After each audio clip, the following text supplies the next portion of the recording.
em Romanos capítulo 7.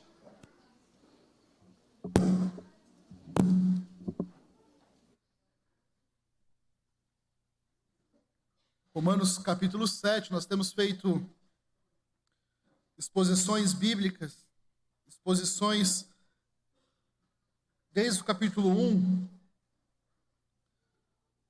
Todas elas foram gravadas, estão no YouTube da igreja, no Spotify da igreja também, você pode acompanhar por lá. E temos estudado essa carta que também pode ser conhecida como a epístola, a carta de Paulo, mas também pode ser conhecida como o Evangelho segundo Paulo. Muitos teólogos utilizam dessa forma porque Paulo faz exatamente isso, trazer o Evangelho de Cristo praticamente em toda a carta. Romanos capítulo 7, vou ler a partir do verso 1, que diz assim: Ou vocês não sabem, irmãos, pois falo aos que conhecem a lei, que a lei tem domínio sobre uma pessoa apenas enquanto ela está viva? Por exemplo, a mulher casada está ligada pela lei a seu marido enquanto ele vive. Mas se o marido morrer, ela ficará livre da lei conjugal, de modo que será considerada adúltera se, enquanto o marido estiver vivo, ela se unir com outro homem. Mas se o marido morrer, ela está livre da lei e não será adúltera se casar com outro homem. Assim, meus irmãos, também vocês morreram para a lei, por meio do corpo de Cristo, para que pertençam a outro, a saber, aquele que ressuscitou dentre os mortos, a fim de que frutifiquemos para Deus. Porque, quando vivíamos segundo a carne, as paixões pecaminosas despertadas pela lei operavam em nossos membros, a fim de frutificarem para a morte. Agora, porém, estamos livres da lei, pois morremos para aquilo que estávamos sujeitos, para que sirvamos de maneira nova, segundo o Espírito, não da maneira antiga, segundo a letra.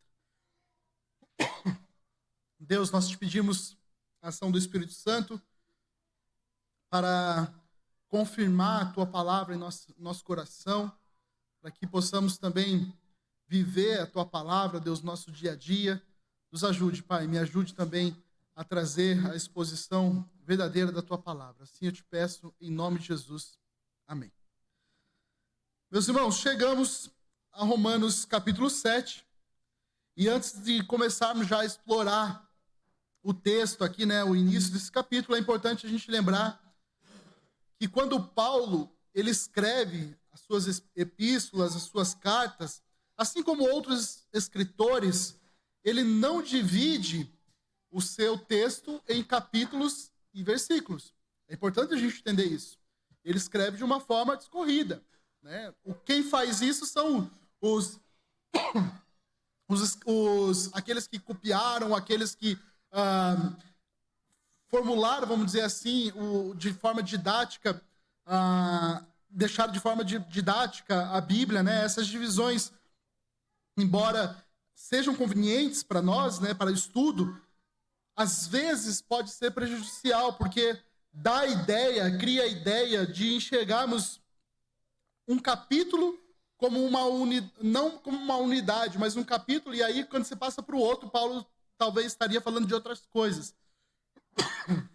Mas nós não podemos esquecer que há conexões, desde o capítulo 1 até o final do capítulo, até o final da carta, nós sempre teremos conexões, então nós precisamos ver essas conexões, o que vem antes, o que vem depois, né? Não há uma ruptura de informações, de mensagem aqui, de tema. Quando a gente vê, por exemplo, o final do capítulo 6 e o início do capítulo 7, quando a gente entende ali o que foi escrito no capítulo 6, que é apenas uma extensão do que Paulo já tinha dito antes, desde o capítulo 1, sobre o Evangelho, as consequências do Evangelho na vida do crente. Quando a gente chega no capítulo 7, tudo fica mais claro. Então, por isso que nós não podemos fazer essas desconexões. Não existe, no original, não existem essas divisões, tá? Então, a gente precisa ler como uma carta só. Então, depois que Paulo prova ao crente, né, que o crente morreu para o pecado, lá no capítulo 6, agora ele explica como o homem crente em Cristo Jesus está morto também para a lei, aqui no capítulo 7. E olha que interessante, nós vimos hoje de manhã, até falei para o Bruno, encaixou certinho o tema que nós vimos hoje de manhã na nossa EBD com a pregação, porque basicamente do que o Bruno falou, hoje nós vamos dar aqui nessa pregação uma continuidade e talvez um entendimento ainda maior, usando o entendimento de Paulo especificamente sobre esse tema. Meus irmãos, desculpa que eu estou com a garganta pegando, não sei porquê. Mas existem basicamente 3 grupos de pessoas que lidam com a lei de formas diferentes. O Bruno citou alguns grupos aqui, eu quero citar 3 que ele citou também e já falou. Primeiro, os legalistas, ou seja, aqueles que procuram cumprir a lei para serem salvos, mas não conseguem, porque cumprindo a lei você não consegue obter a salvação. Isso é uma religiosidade superficial. O legalismo, ele foca mais nos aspectos exteriores da vida cristã. Ele não aborda a raiz do problema, o pecado interior. O legalista, ele se torna um fariseu com ações que são externas, que as pessoas aceitam as atitudes dele, mas internamente é desprezível, né? Se alguém olhar para um legalista internamente, muitas vezes ele não vive de acordo com o que ele professa. Nós temos um outro grupo, que são os libertinos, ou o Bruno utilizou hoje, os antinomianos, que eles olham para a lei e veem problema na lei, e buscam viver, então, sem limites, transformando, então, graça em libertinagem. Eles rejeitam a lei moral de Deus, como nós vimos hoje de manhã, acreditando que a graça permite eles viverem dessa forma, viver sem a necessidade de uma moralidade divina. E aí, o que Paulo ensina aqui é que, embora nós estejamos debaixo da graça, nós somos guiados pelo Espírito a estudar a lei de Deus, a trabalhar com a lei de Deus também na nossa vida. E o terceiro grupo que nós temos são os cristãos, né, ou chamados livres para cumprir a lei.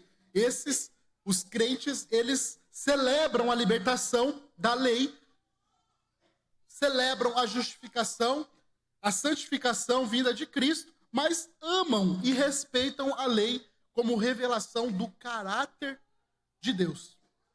Então, eles reconhecem que a força para cumprir essa lei vem do Espírito Santo e não da lei em si. Em resumo, então, o legalista, ele teme a lei e vive sob o jugo da lei. O libertino, ele detesta a lei, rejeita a lei, e o cristão respeita e obedece à lei, não como um meio de justificação, mas como expressão da vontade de Deus, cumprida por meio do Espírito Santo. E no texto, então, que nós estamos considerando aqui, Paulo trata justamente do propósito da lei de Deus.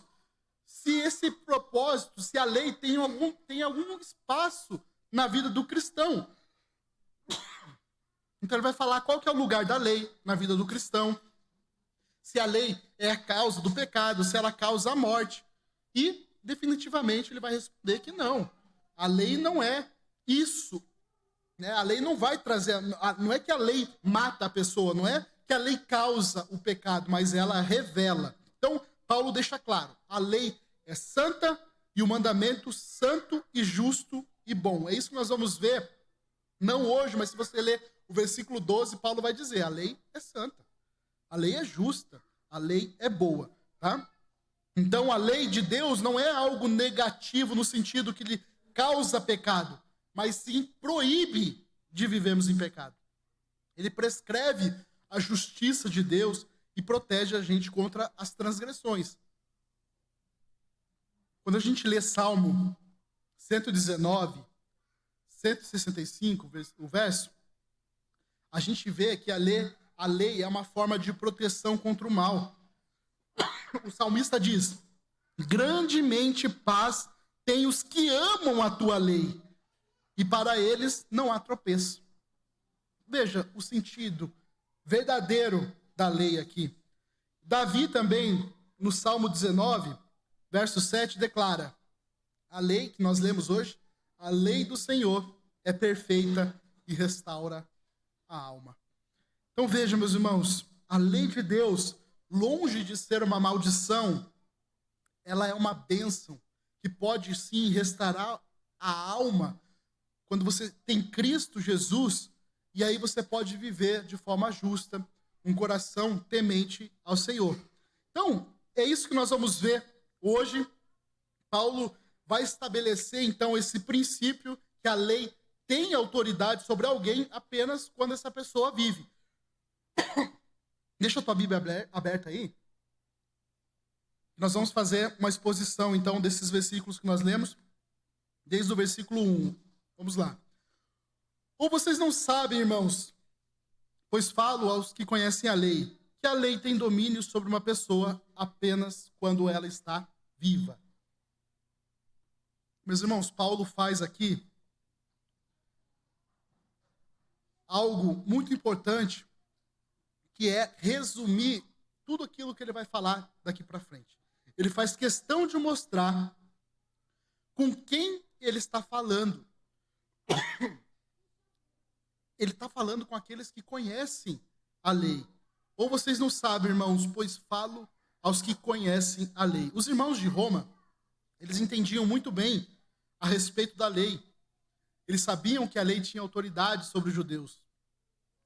Afinal, a lei foi dada para o povo de Israel. E Paulo está lembrando eles que agora que eles estão vivos, e se eles estão vivos sem Cristo, se eles só têm a lei, eles estão debaixo dessas exigências da lei. Mas e aqueles judeus que se tornaram cristãos? Eles também conheciam muito bem a lei. Provavelmente eles estavam perguntando, então, o que nós vamos fazer com a lei? Nós somos crentes agora. Nós estamos em Cristo agora. Para que serve a lei? E o princípio que Paulo vai apresentar aqui se aplica não só para aqueles que eram judeus, né, ou que se tornaram cristãos sendo judeus, mas também para os gentios. Até porque tem muita gente que foi justificado pela graça e tem um desejo insensato de se colocar debaixo da lei como regra de vida. E nós precisamos entender que a lei que está sendo tratada aqui no Novo Testamento, e muitas vezes a lei, quando se fala da lei no Novo Testamento, é uma lei pesada. Os autores tentam falar dessa lei que está sendo trazida do Antigo Testamento, mas que os fariseus estavam vivendo ali, era uma lei pesada, que não era uma lei cunhada por Deus, mas por aqueles religiosos com aparência de que vinha do Antigo Testamento. Então, muitos líderes religiosos haviam justamente enterrado a lei. E eles estavam sob uma montanha de tradições orais, regras minuciosas, detalhes, tentando aplicar a lei ali em cada aspecto da vida. E foi por causa dessa distorção da lei de Moisés que Jesus disse, Mateus 15:6, Jesus diz assim: vocês anularam e invalidaram a palavra de Deus por causa da sua tradição. Olha que interessante o que os fariseus, os judeus daquela época já estavam fazendo. Eles olhavam para a lei e eles tentavam traduzir a lei, mas criava cada vez mais um tipo de tradição e deixando cada vez mais pesada ela, e era isso que eles estavam vivendo, como tradição. Para a gente ter uma ideia, a lei já tinha se tornado ali no Novo Testamento algo insuportável de se viver. Olha o que Atos 15:10 diz. Agora, pois, porque vocês querem tentar a Deus, pondo sobre o pescoço dos discípulos um jugo que nem os nossos pais puderam suportar, nem nós. Está vendo o que se tornou essa lei? Algo insuportável, algo que não tinha mais como viver. É dessa lei religiosa, ensinada com peso, né? Nós vimos hoje de manhã esses tipos de leis, as leis cerimoniais, culturais, civis. Não está se tratando de leis morais aqui, como os 10 mandamentos, por exemplo. As leis morais que deixam claramente explícito o caráter de Deus, do que ele quer, o que ele não quer do seu povo, com relação ao pecado. Meus irmãos, fato é que a lei, e é isso que Paulo vai destacar aqui, a lei ela tem um domínio sobre o homem durante toda a sua vida. Ela tem um domínio. A palavra grega aqui, kireo, significa ter domínio ou ter autoridade sobre, no grego. Isso implica que a lei tem autoridade sobre o homem enquanto ele está vivo, mas essa autoridade só pode ser limitada durante a nossa vida. É isso que Paulo está dizendo. Em outras palavras, enquanto nós estamos vivos, a lei nos governa, mas quando nós morremos, a lei se encerra. Então pega isso, que é esse discurso que Paulo vai começar a trabalhar aqui. Então, apenas a morte, somente quando você morrer, pode interromper o domínio da lei sobre a sua vida. Basicamente é isso que Paulo diz. A lei, ela é válida para quem vive, mas não tem poder sobre um morto. Enquanto estivermos vivos, ou seja, e aqui estou falando sem Cristo, tá? Enquanto estivermos vivos sem Cristo, estaremos sujeitos à demanda e à penalidade da lei. Então, a autoridade da lei se aplica aos vivos. Se eles morrem, a lei perde o valor sobre as pessoas. Vão caminhando comigo, porque é justamente esse entendimento que a gente precisa ter, até para compreender bem o que Paulo vai falar na sequência. Então, para nós cristãos, isso significa que a lei de Deus tem autoridade sobre nós enquanto nós estávamos vivos no pecado. Agora em Cristo, na nossa morte com Ele, nós estamos libertos dessa autoridade, porque Ele cumpriu a lei em nosso lugar. Basicamente é isso que Paulo vai falar. Então ele vai reforçar agora esse argumento. Paulo vai utilizar uma ilustração, e ele escolhe o casamento para ilustrar o que ele está querendo dizer. Vamos ver junto? Verso 2. Por exemplo, a mulher casada está ligada pela lei ao seu marido, enquanto ele vive. Se o marido morrer, ela ficará livre da lei conjugal, de modo que será considerada adúltera se, enquanto o marido estiver vivo, ela unir com outro homem. Mas, se o marido morrer, ela estará livre da lei e não será adúltera se casar com outro homem. Eu acho, meus irmãos, que nós não temos muito o que dizer sobre essa ilustração, né? Porque ela fala muito por si mesma. Olha só, quando a gente olha para as Escrituras a respeito do casamento, a gente entende e a gente vê o Antigo Testamento falando sobre o casamento como um compromisso para toda a vida. A gente vai ver em Gênesis, vai ver em Mateus, vai ver em Malaquias também falando bastante sobre isso. Então, enquanto o esposo vive, se a esposa casar com uma outra pessoa, ela será considerada adúltera. No entanto, quando o esposo morre, a mulher está livre da lei que regula o casamento, podendo então se casar novamente sem ser considerada adúltera. Fiquem comigo aqui, olha só. Paulo, ele compara a lei a um marido e os crentes a uma esposa, tá? Então aqui, nesse contexto que Paulo está fazendo a comparação, a lei é o marido e os crentes é a esposa. Mas por favor, tá, meus irmãos? Não se percam aqui na ilustração. Paulo não está fazendo uma doutrina do casamento aqui, tá bom? Ele está usando como exemplo o casamento, para dizer como que é a lei. Então, não vai ficar aí agora torcendo para o seu marido, para sua esposa morrer, para você ficar livre dele, tá bom? Não é isso, olha só. Até porque Paulo diz assim, livre da lei. Ele não diz livre do marido. Você não fica livre do marido, não fica livre da sua esposa. Você fica livre da lei, enfatizando ainda mais esse aspecto legal ao invés de matrimonial, tá? Então ele está usando uma ilustração, tá? Não é para a gente fazer doutrina com o que ele está falando sobre o casamento aqui. Então o ponto central não é a liberdade do casamento, mas sim a liberdade da lei. O foco de Paulo aqui está em como a morte nos liberta da obrigação da lei.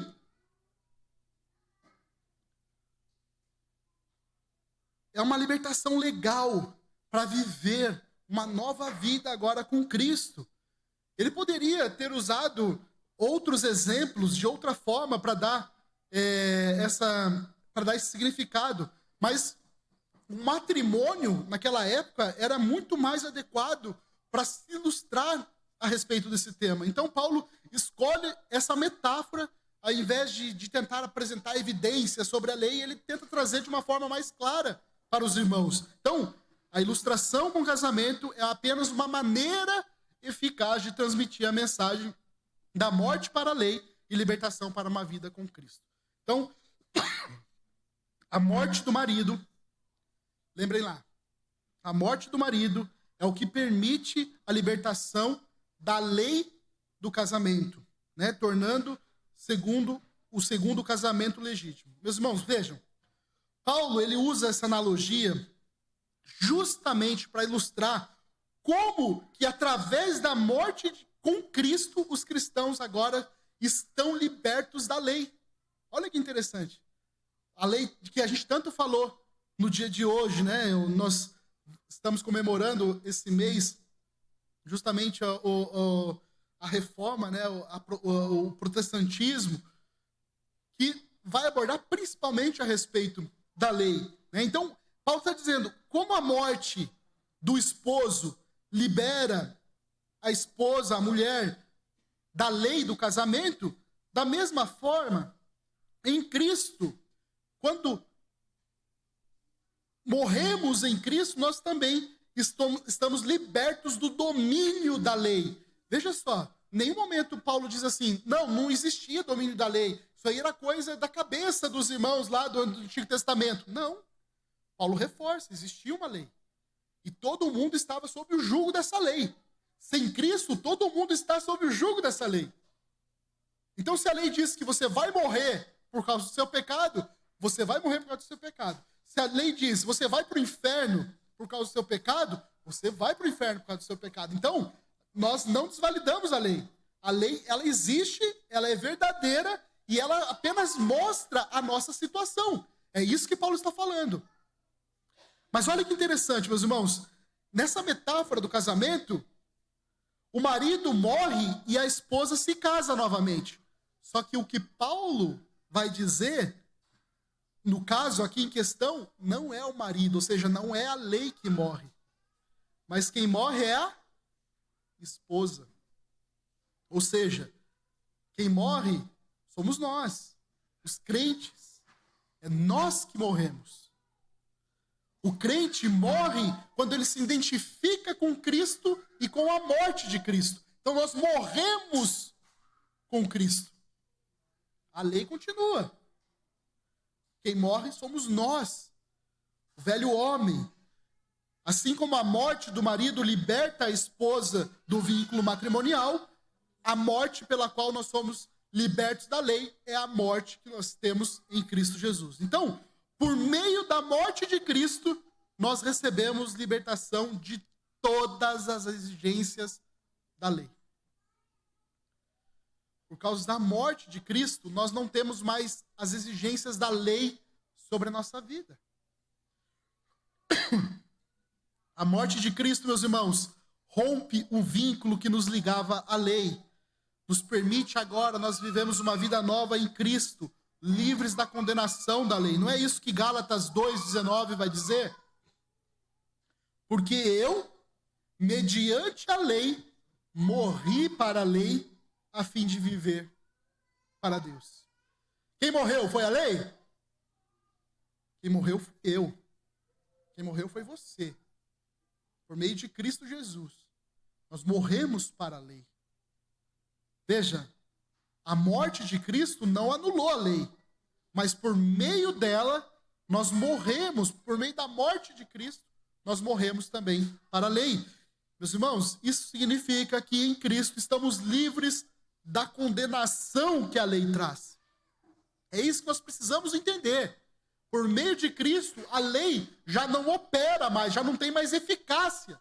Lembra que a gente estava falando que quando você morre, a lei já não cai mais sobre você, né? Acho que até hoje deve ser assim. No mundo jurídico, a pessoa quando morre, ela não tem mais como ter nenhuma obrigação. E é exatamente isso que acontece na vida espiritual. Quando nós morremos em Cristo, nós não estamos mais obrigados a cumprir a lei. Irmãos, o que Paulo está dizendo é que nós não podemos mais viver sobre o peso da lei, porque Cristo já nos libertou da condenação da lei. Vivam pela graça, não por aquele medo exagerado de errar. Busquem agradar a Deus com a ajuda do Espírito Santo. Essa é a diferença dos legalistas, essa é a diferença dos moralistas que nós falamos aqui.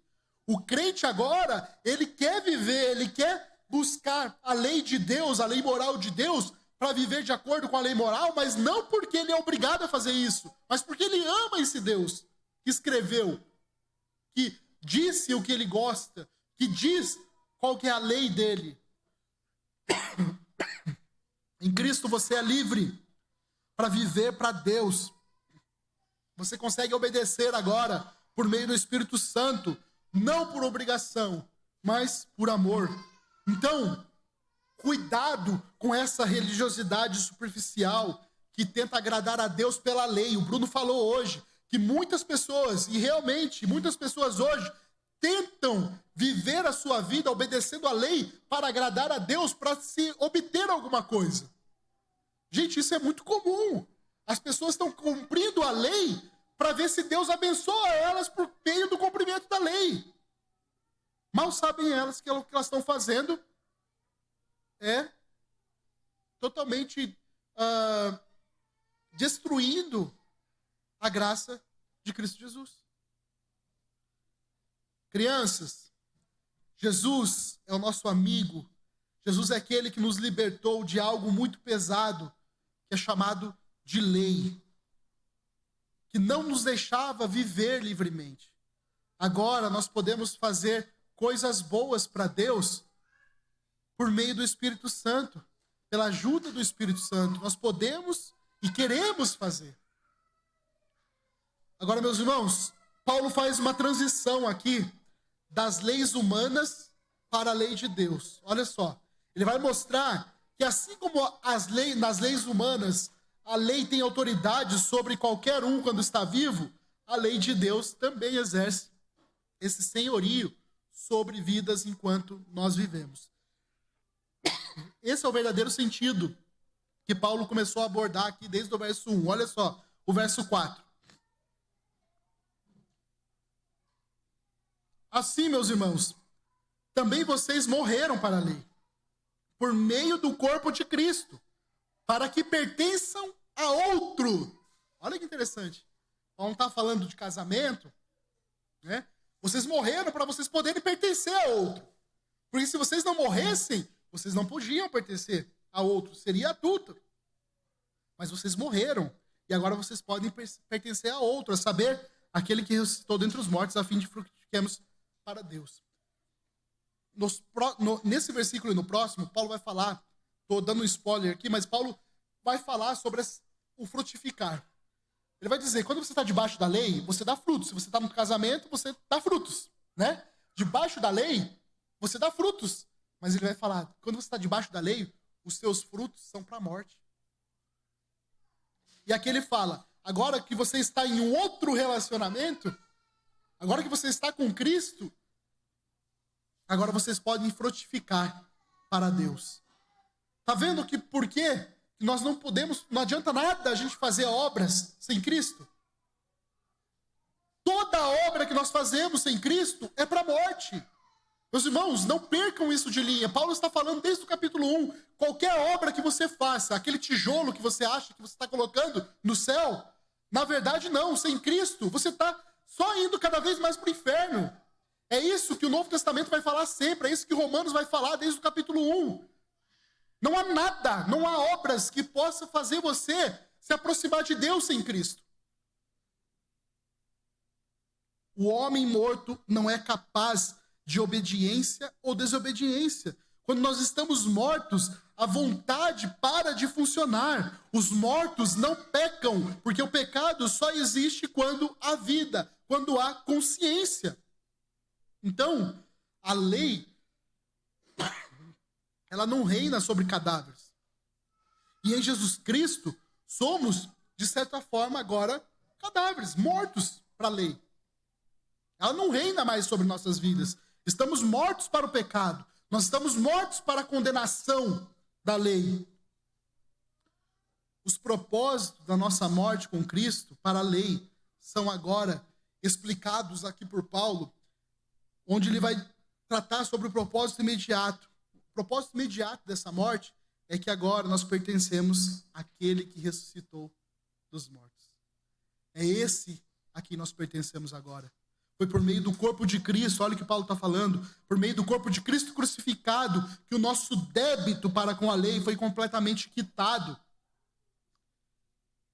Os crentes morreram para a lei, tendo agora a sua conta paga, completa. Tudo aquilo que nós devíamos, por Cristo foi pago. Por isso nós não devemos mais nada a essa lei. E Paulo diz dessa nova união com Cristo. Essa nova união com Cristo, ela não é infrutífera. Pelo contrário, ela gera frutos para Deus, para a glória de Deus. Meus irmãos, é importante ressaltar essa diferença de viver sem lei e morrer para a lei. Veja, Paulo não está dizendo que nós vivemos sem lei. Paulo está dizendo que nós morremos para a lei. Mas a lei não deixou de existir. Viver sem lei não é o mesmo que viver livre da lei. Viver sem lei é o quê? É o que nós aprendemos daqueles que desconsideram completamente a lei. Não, agora é o tempo da graça, a lei não presta para nada. Meus irmãos, viver sem lei significa simplesmente não ter nenhum princípio de moral ou regra. Viver sem lei é viver completamente sem nenhum tipo de regra, sem nenhum tipo de princípio. E isso não é liberdade, isso é anarquia. Viver sem lei. Nós não conseguimos, na sociedade que nós vivemos, nós não podemos viver sem lei. Se nós não temos uma placa que regra quantos quilômetros é permitido, a gente já faz isso. Por natureza está acima. Mas se não tivesse nenhuma placa, era 200, era o máximo que pudesse. Porque o ser humano precisa de lei o tempo todo para redigir a sua vida. Ser livre da lei significa que nós não estamos mais sob o domínio, nós não estamos mais sob a condenação que a lei impõe. É isso que é viver livre da lei e não viver sem a lei. Irmãos, a lei é boa. Só que o problema da lei é que ela revela os nossos erros. A lei nos ensina como Deus lida com o seu povo. A lei nos ensina o que significa a santidade. Quando a gente olha para a lei de Moisés, ela foi concluída com Cristo. Cristo Jesus cumpriu todos os mandamentos, toda a lei. Isso significa que, embora a lei tenha revelado a santidade de Deus, ela já não tem mais função no processo da salvação. Ou seja, nesse processo da salvação, a lei ela só vai revelar o nosso pecado. É isso que a lei vai fazer. Antes de sermos salvos, a lei só mostrava que nós éramos pecadores e que sem Deus nós iríamos para o inferno. Por isso que qualquer ação da lei para você receber bênção, para agradar a Deus, sem Cristo, isso é falido. É um sistema falido. Deus nunca vai aceitar algo nosso sem Cristo. Deus, de certa forma, mostra que nós somos salvos pelas obras. Meu Deus, como assim? Nós somos salvos pelas obras, as obras de Cristo, não as nossas obras. Por isso que a fé é confiar nas obras de Cristo. Então nós somos salvos pela fé nas obras de Cristo, porque ele teve que cumprir as obras, ele teve que cumprir os mandamentos, ele teve que cumprir toda a lei para que nós não precisássemos. Não porque nós não precisássemos, mas porque impossível nós cumprirmos as leis. E aí Deus vem, cumpre completamente, de forma perfeita, por meio de Cristo Jesus. E agora nós confiamos que Cristo fez isso. Você vê que não faz sentido nenhum você confiar em Cristo Jesus e mais em obras para salvação? Porque quando você faz isso, você está dizendo assim, ó, Jesus, você não cumpriu completamente. Você precisa de uma ajudinha. Você precisa da minha obra também aqui para salvação. E Deus o livre a gente pensar assim, meus irmãos. A salvação é 100% pela obra de Cristo apenas. Não existe Cristo mais obras. O que existe é Cristo apenas. Somente por meio de Cristo. A lei não pode nos salvar. Ela apenas vai apontar a nossa incapacidade de cumprir a lei perfeitamente.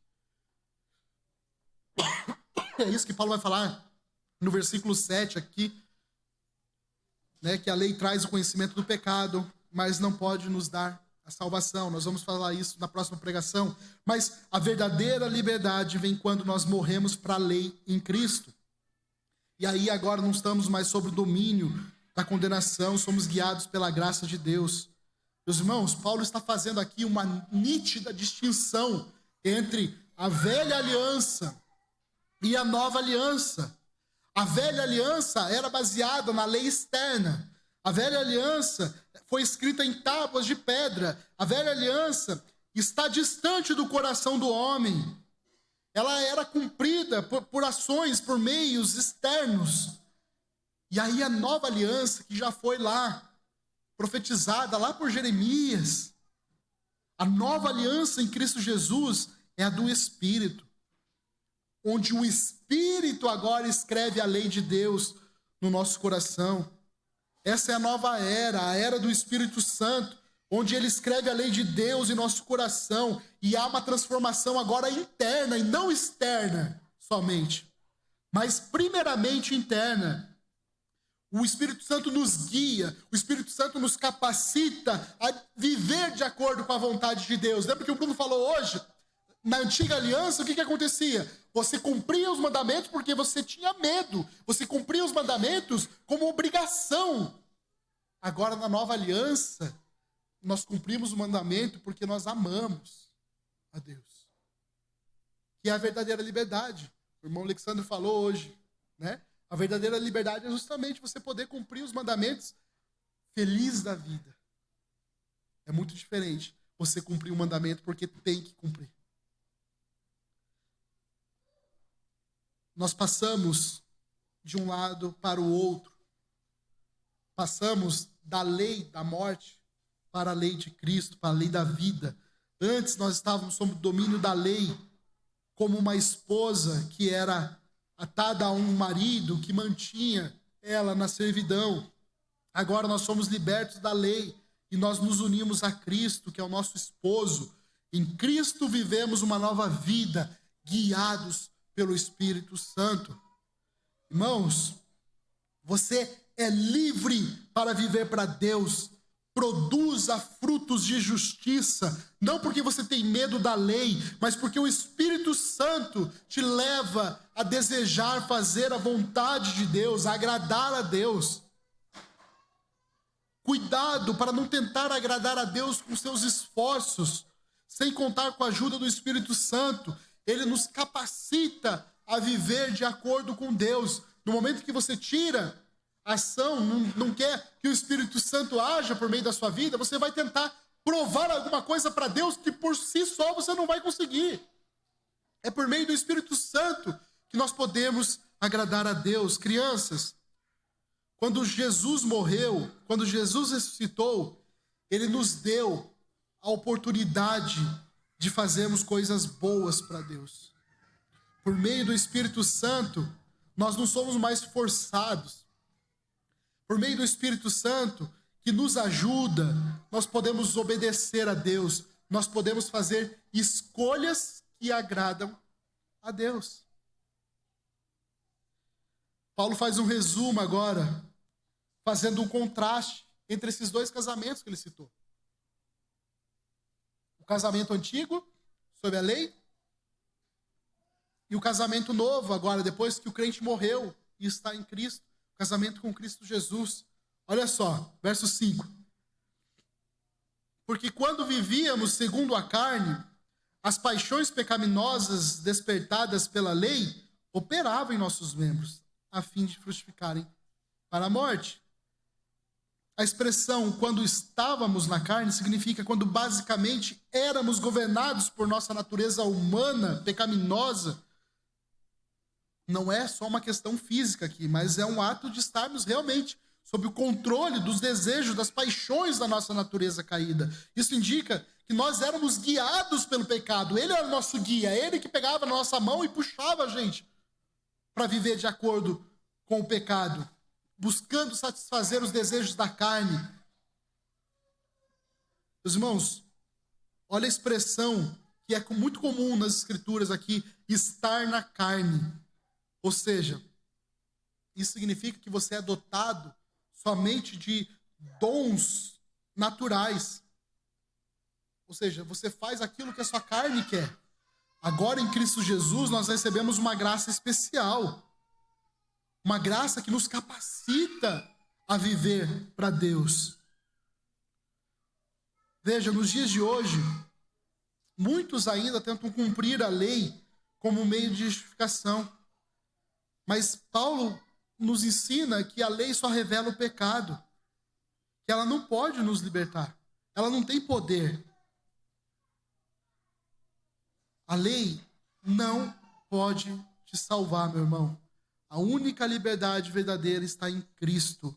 Não tente se justificar pelas obras, mas viva pela fé em Cristo. A fé em Cristo tem poder para vencer o pecado.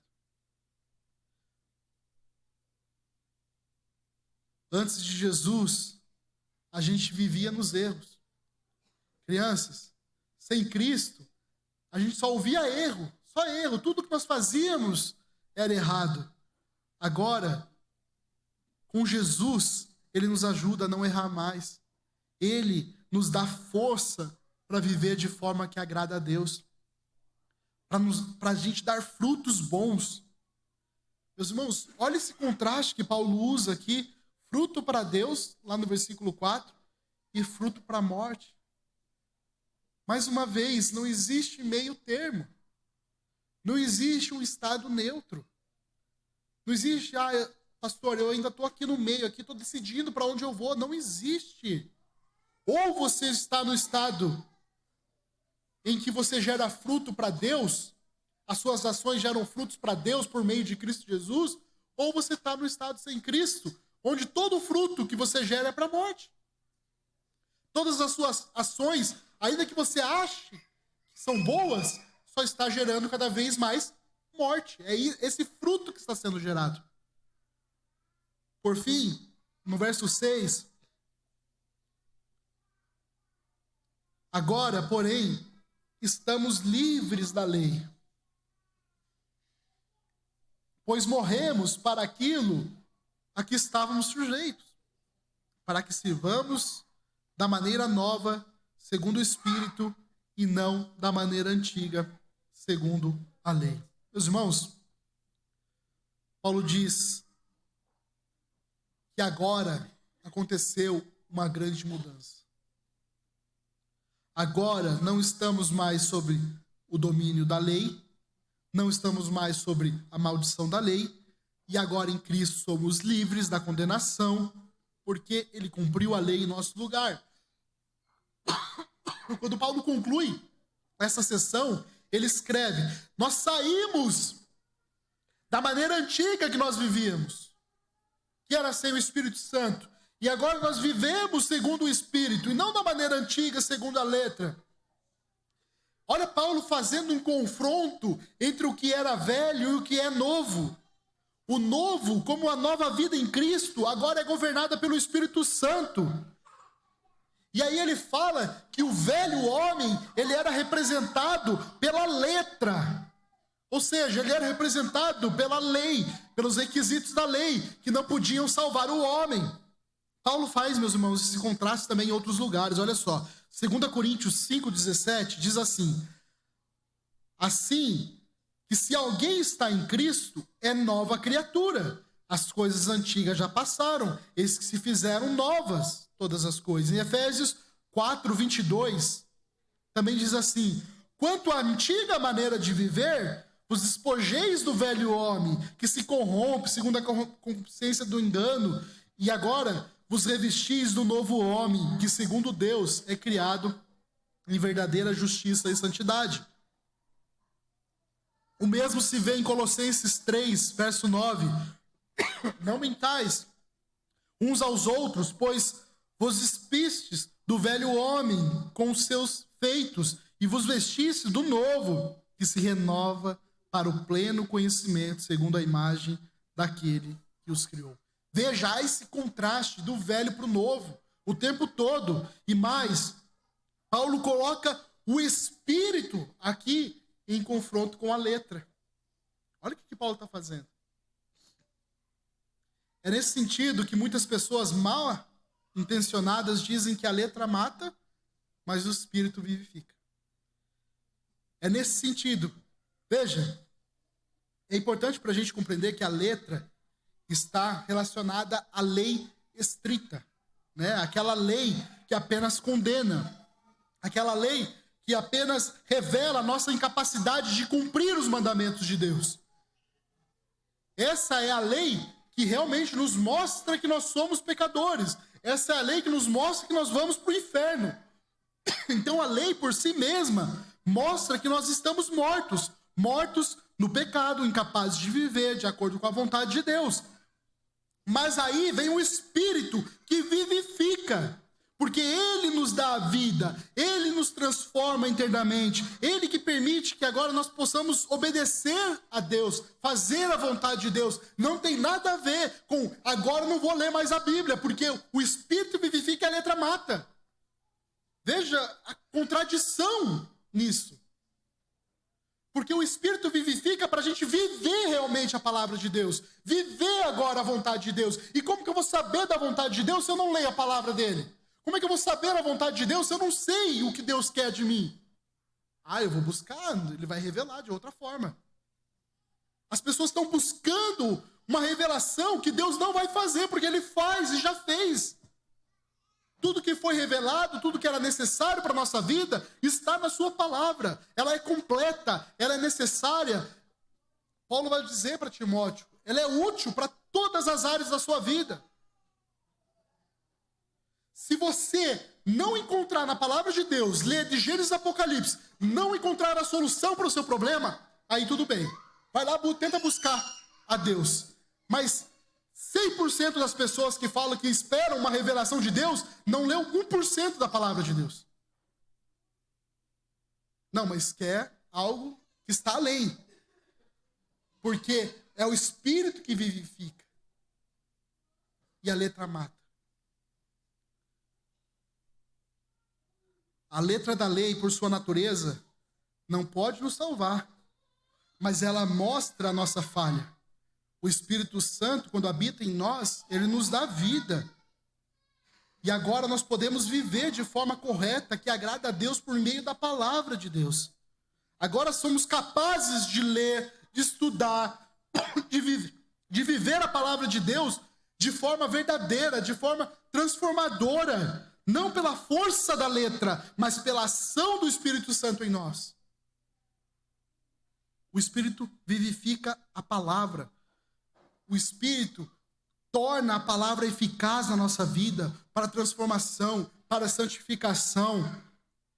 Não mais como uma letra fria, condenatória. É isso sem o Espírito Santo gera. Se você não tem o Espírito Santo, se você não tem Cristo, isso aqui realmente não tem nada contrário a isso. Realmente o que vai te fazer é te matar. Então, se alguém te falar assim, o Espírito vivifica e a letra mata, realmente. Se você ler sem o Espírito Santo, a letra vai te matar, porque essa é a função dela. mostrar que você é pecador, que você vai para o inferno realmente. Agora, com o Espírito Santo, quando você lê isso aqui, meu irmão, você vai dar glória a Deus o tempo todo. É Deus falando com você, é Deus agindo na sua vida, é Deus enchendo a sua vida do Espírito Santo por meio da sua palavra. O Espírito nos traz vida, libertação, transformação. Isso é resultado de uma ação de Deus em nossa vida. Por isso que Romanos 2:29, que nós já estudamos, diz assim: mas é judeu aquele que é interiormente, e circuncisão é a do coração, no espírito e não na letra, cujo louvor não vem dos homens, mas de Deus. Em 2 Coríntios 3:6 diz: o qual nos fez ministro de uma nova aliança, não da letra, mas do espírito, porque a letra mata, mas o espírito vivifica. Está vendo? A lei faz exatamente isso. A lei vai dizer, ó, você é pecador, você é pecador, você é pecador, você é pecador, mas ela não vai dizer o que você precisa fazer. Aí vem o evangelho e diz assim, tá vendo? A lei mostrou que você é um pecador, mas agora você precisa de Cristo. Somente em Cristo Jesus você pode ser salvo. Somente em Cristo Jesus, a obra de Cristo Jesus que cumpriu toda a lei, somente por meio dele é que você pode obter a salvação. Irmãos, deixe que o Espírito Santo te guie, capacite você a viver para Deus, a produzir frutos espirituais. Agora, com Jesus, podemos viver uma vida de Deus, não porque somos obrigados, mas porque o Espírito Santo nos ajuda. Vamos obedecer a Deus, fazer o bem que já está no nosso coração a fazer, por meio do Espírito Santo. Quero só resumir o que nós aprendemos hoje. Nós vimos que a lei, assim como a lei tem um domínio sobre nós enquanto nós estamos vivos, em Cristo Jesus nós morremos para a lei e somos libertos da condenação. Paulo usou aqui, nós vimos a analogia do casamento para mostrar que assim como a esposa é liberta pela morte do marido, nós fomos libertos também pela morte de Cristo. Para agora nós podemos viver unidos a Ele. Através de Cristo, nós somos libertos da lei, da escravidão da lei. Não vivemos mais tentando cumprir a lei para sermos justificados, mas vivemos pela graça, guiado pelo Espírito Santo. A morte de Cristo nos liberta para isso, para nos dar frutos que agradam a Deus. E a questão, se a lei é obrigatória mesmo para os cristãos, nós devemos obedecer ela? A resposta é sim e não. Sim, no sentido de que a liberdade cristã agora nos dá liberdade para servir e não para pecar.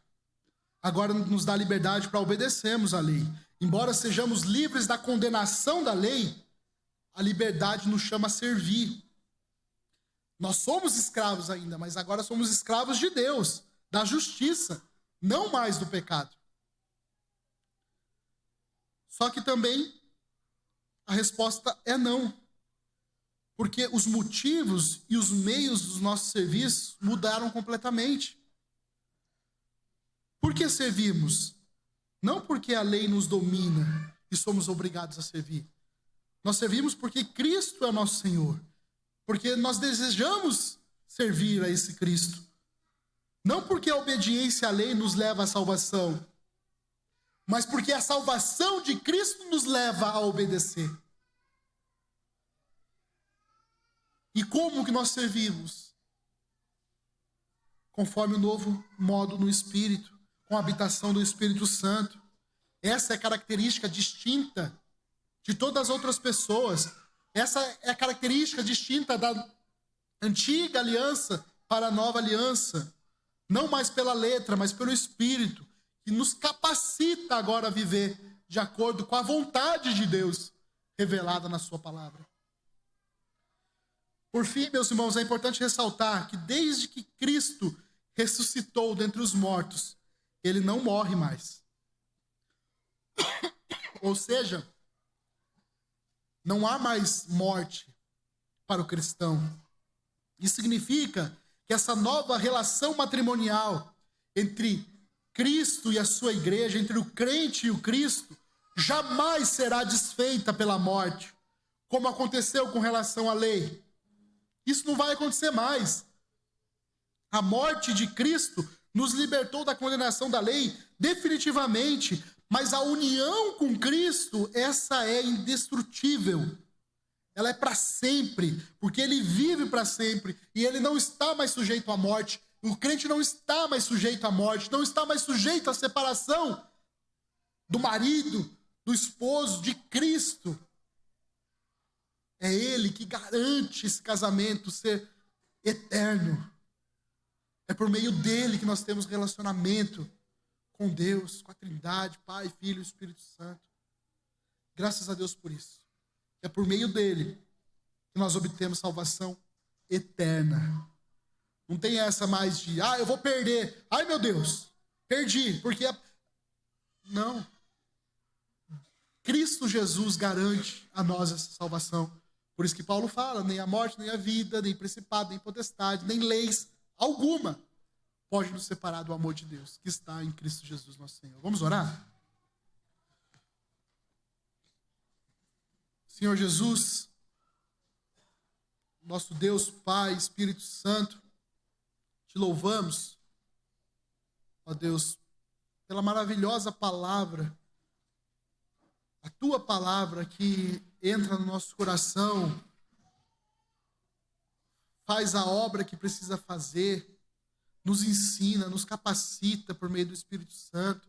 Senhor, louvado seja o teu nome pela tua palavra. Deus, não nos permita fazer qualquer coisa achando que estamos fazendo para obter algum ganho, alguma bênção. Não nos permita fazer isso, Pai, com a tua graça. Todas as bênçãos celestiais já nos foram dadas em Cristo Jesus. Não há nada melhor para recebermos. A morte de Cristo, a salvação eterna, é a maior bênção que o crente pode receber. Não existe mais nada além disso. Que possamos ser gratos, Deus, por essa obra maravilhosa operada em Cristo Jesus na cruz, ali levando todos os nossos pecados, e é nele que nós depositamos a nossa fé, a nossa confiança. Somente nele nós sabemos que temos salvação e vida eterna. Somente em Cristo Jesus. Se alguém aqui nessa manhã, Deus, ainda estava confiando em suas obras, em nome de Jesus, que renuncie isso, para confiar somente em Ti, Jesus. Tu és o caminho, a verdade e a vida. Não há ninguém, não há nada que pode nos levar a Deus se não for por meio de Cristo Jesus. Aquele que crê em Jesus já passou da morte para a vida. E a vida eterna, Deus. Louvado seja o teu nome. Porque por meio do teu Santo Espírito que nos convenceu da morte, da justiça, do juízo, hoje nós dizemos sim para Ti. Hoje nós dizemos sim para Cristo. E hoje nós podemos viver as boas obras, da qual nós fomos escolhidos e chamados a viver. Confirma, Deus, no coração daqueles que não conheciam o Senhor e hoje estão conhecendo a obra do Senhor, a forma como se pode obter a salvação, que é somente em Ti. Confirme isso no coração daqueles que não têm essa certeza ainda, Deus.